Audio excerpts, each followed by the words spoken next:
Hi kids, welcome back. We're going to do a review, non-spoilery, of The Mandalorian and Grogu that I just came back from watching on a Sunday afternoon. Now, the obvious thing is, why are my glasses on my face like this? Well, dear viewer, this is how I watched most of the film. In fact, it was a little bit higher up like that. Because, as you may know, I've had cataract surgery. So the focus on this eye is great for long distance, and this one still needs my glasses. But if I put this down, this eye goes out of focus because this lens is no longer needed. Now, I'm not going to pop the lens out. I'd rather look like an idiot in the back of the cinema watching the film like this, but it actually worked really well. Anyway, Mandalorian and Grogu. So, Pedro Pascal returns, although one wonders for how long, because he's on kind of equal billing with the two stuntmen who play the Mandalorian when he's got his helmet on. So Pedro has a section in the middle of the film without his helmet, so I wonder how much he was actually there for. As some people may or may not know, the Mandalorian and Grogu movie was essentially going to be season 4, was it? I think season 4, or at least the next series of the Mandalorian, but they decided to crunch it into a 2-hour movie. And that is very visible, very obvious. You can see chunks of the movie that would obviously be the end of an episode and the start of a new episode. So it is kind of compartmentalized kind of thing.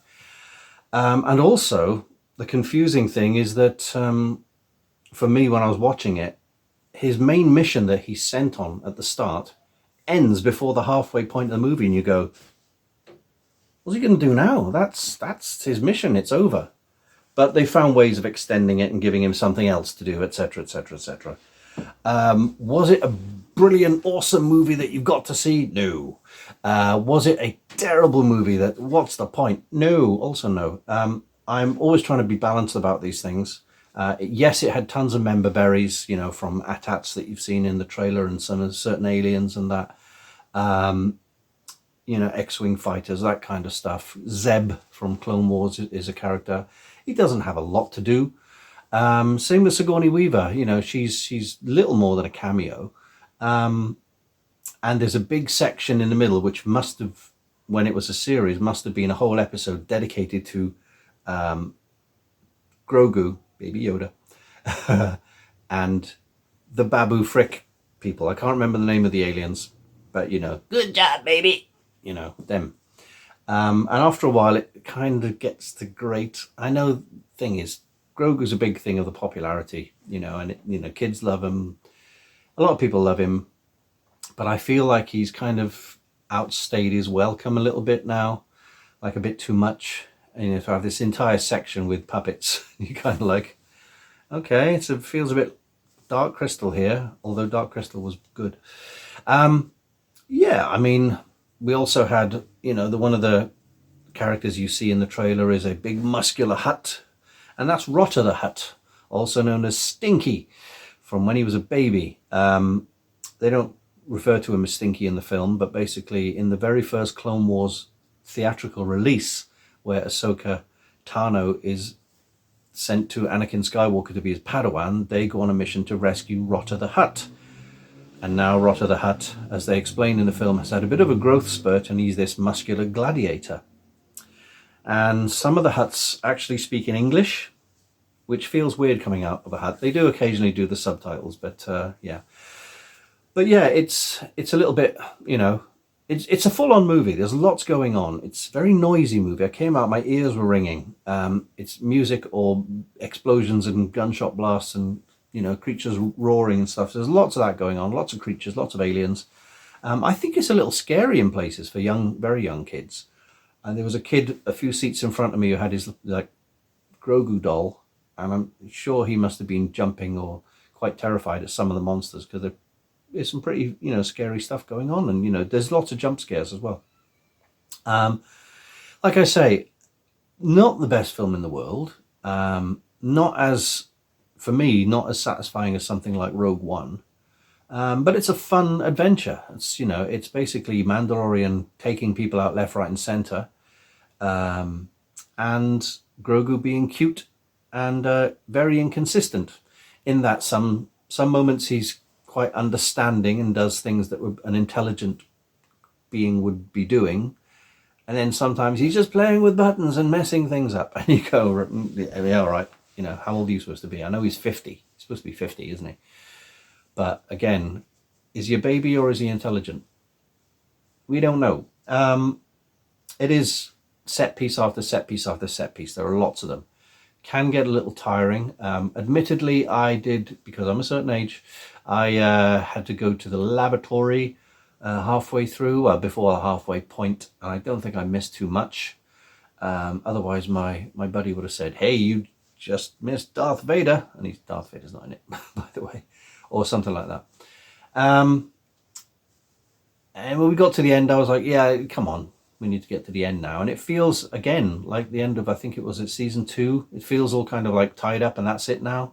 It's like, that's it. You know, they've done everything they need to do. They're back to their little house. He's got a new Razor Crest, but he's still got his Naboo starfighter. We did see that. He didn't play any part in the film, but it was there.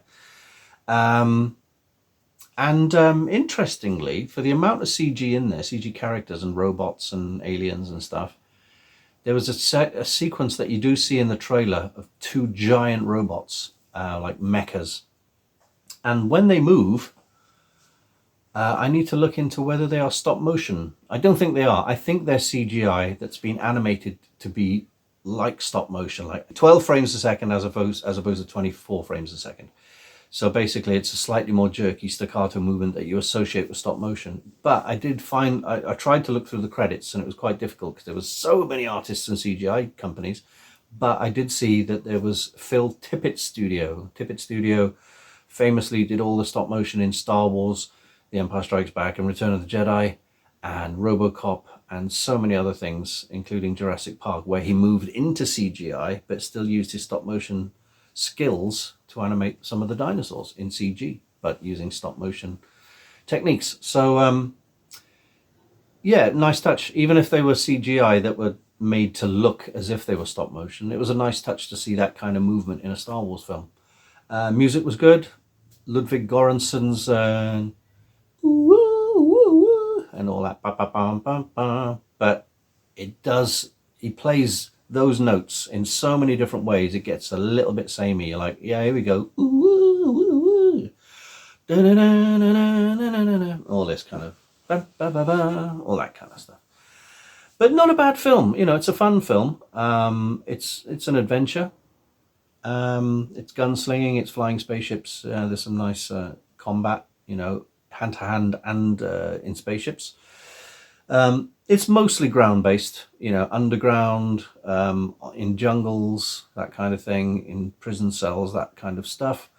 I'm sure there's plenty of in-jokes written in Aurebesh on some of the buildings. There's a couple of sequences that are, you know, clearly homages to Blade Runner, that kind of stuff.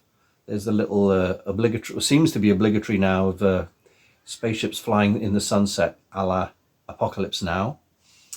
But directed by John Favreau. Filoni gets a little cameo as the X-Wing fighter pilot that he created. It's okay. Now, the tricky bit is, what do I give it out of 10? A film has got to be... I don't live in a world where everything is ultimately amazingly brilliant or 0. I do try to be realistic, and just because I give a film, say I gave a film 6 out of 10, that doesn't mean I hate it.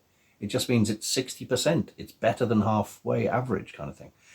I would give this film probably a 6. Now you come to think about it, a 6. So it's not average, but it's fun for what it is. It's not tired. It's not a bit where you zone out or get tired or get bored or start looking at your watch. But it's not as exciting as something like a Rogue One was, or, you know, whatever. So that's my score. Yours may differ, obviously. There may be things that I've missed, especially during my toilet break, and there may be things that you disagree with that you like. I've heard mixed things. I've heard people say it's very bad. I've heard people say it's very good. So I'm somewhere in the middle, I guess. 60%, 6 out of 10. Let me know what you think in the comments. Thanks for watching. My next film review coming up pretty soon, a couple of weeks, will be Masters of the Universe, which I wasn't interested in the slightest, but seemed like fun. Give it a go, right? Okay, that's it for me. Take care now. Bye-bye then. Hi, and don't forget to like and subscribe to Terry Cooper's YouTube channel. Unless you don't.